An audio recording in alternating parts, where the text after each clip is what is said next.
Your children will always notice that you resent them even if you give them everything. Throwaway. I have 3 children with my ex-husband, M21, M22 and F25. One day I came home to him with a lady I never knew. Later I found out that she worked at the grocery store.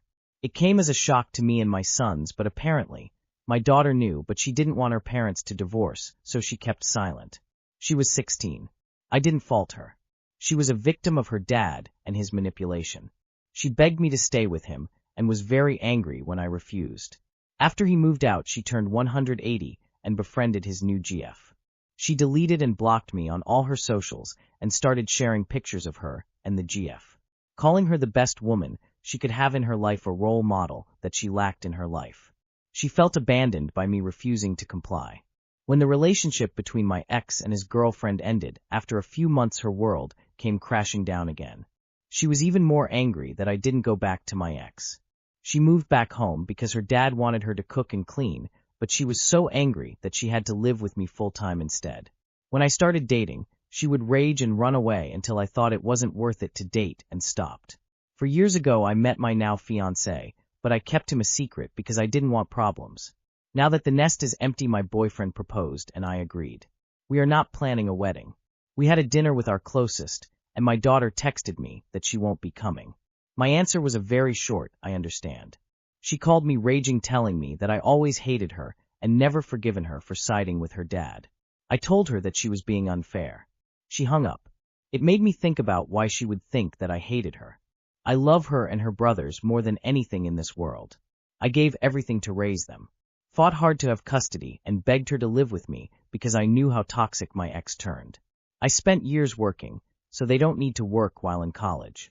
Made them food, clean and wash their clothes, but then I realized that while I love my daughter very much, and I would give her my life if she wanted, I resented her actions. Even when she was a teenager, I hated her actions. I resented that she used me as a doormat.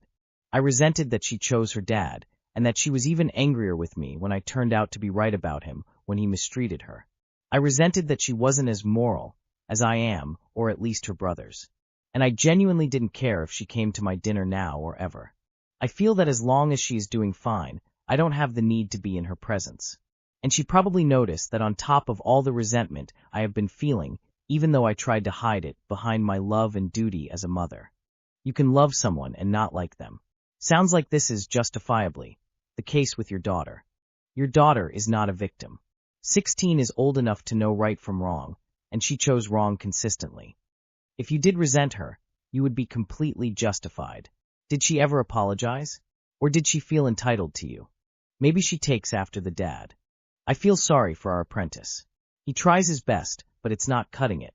I'm in the trades. We have a 20-year-old apprentice. He's still in school and with us part-time. It's an arrangement between us and the school. I like the guy. He cracks me up and gives an almost 40-year-old fart like me a glimpse of what the kids are up to these days. He's been with us several months of the year for over 2 years. He's a good guy and I like him, and he says he wants to start working for our company when he finishes school. I smile and nod but feel a bit bad about it because I know there is no chance that is happening. He does his genuine best and is earnest about it, trying to learn. It just doesn't stick. He's paying attention, not on his phone, listens when we explain stuff. Over a year, and he still messes up the most basic shit.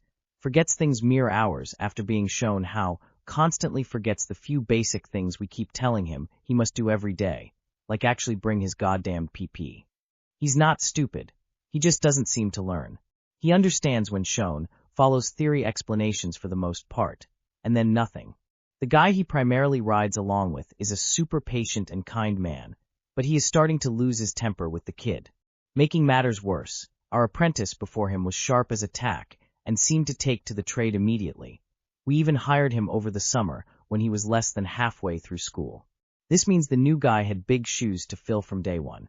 I've been sending him texts in the evening, like, remember PP tomorrow, or sending him YouTube links explaining stuff. Doesn't help. I hope he finds his place someday because it sure as shit won't be in this trade. It happens. Unfortunately, passion isn't enough to make things work sometimes. Natural aptitude plays a bigger role than people want to admit. Can you tell him this gently? Maybe he can do something about it. Kid needs some Adderall or something. I've gone on a first date with my husband of 2 years. So my husband and I met through our families. His mom and my stepmom arranged it. When I met him, we were already engaged. He told me that he had a girlfriend who was his high school sweetheart and that he didn't want to be married, but his family wanted him to, and they would never agree to his GF. I agreed to his condition of a sham wedding to make his family happy, and I would be free from my family. I mostly kept for my own, made friends and found a job. His family tried to make it a big deal that I am working, but he told me to ignore them because they couldn't do anything since he agreed to their arrangement, and now I could decide what I wanted. A while back he came home very drunk, and he told me that he loved me. That it had been happening for months, but for the past 6 maleants he's known it. Next morning I thought he had forgotten about it already, but he still said the same. That he only confessed when drunk because he felt braver, not because it was a lie. I told him that I wanted to do it the proper way. The way I always dreamed as a girl. To be asked out and to feel cared for. I mean, I know him, I guess, since I have been living with him for 2 years, but I want to really get to know him like people do in dates. He promised to end his relationship and then ask me out, and tonight it was it. He took me out for dinner. We talked like we didn't know each other, and I realized that we really didn't. I had a pleasant evening, and I hope he'd ask me again, because I really see a future with this date. Here's to a happy long-term marriage. I hope you both get everything you want, OP. Whether that turns out to be each other or not. Good luck. Happy for you, OP. But please have your husband tested before he touches you with a 10-foot pole.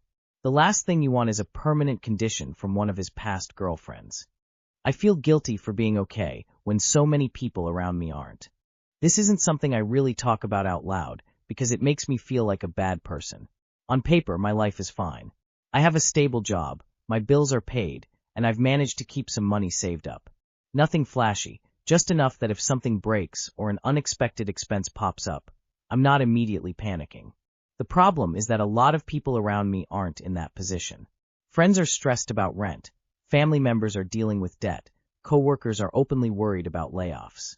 And whenever money comes up, I automatically downplay how I'm doing. I nod along, complain about prices, say things are tight, even when I know that for me they're manageable. Sometimes I'll be sitting at home, scrolling on my phone or checking my bank app, and I get this weird mix of relief and guilt. Relief because I worked hard to get here. Guilt because it feels unfair that I'm okay while people I care about are struggling just as much, if not more. I don't splurge much, not because I can't, but because I feel like I shouldn't. Like enjoying that stability too openly would somehow be wrong or insensitive. At the same time, hiding it makes me feel dishonest, like I'm pretending to be someone I'm not. I don't know what the right balance is. I'm grateful for where I am, but I also feel uncomfortable owning it. I just needed to get that off my chest somewhere, because carrying it quietly has been heavier than I expected. Don't feel guilty. Honestly, if I were your friend, I'd feel glad that you're at least doing well. No need to feel guilty for making good decisions in your life. You should be proud of yourself. Don't worry too much. I'm not doing great, and I'm not angry at you for doing well. I just dream that it'll be me someday.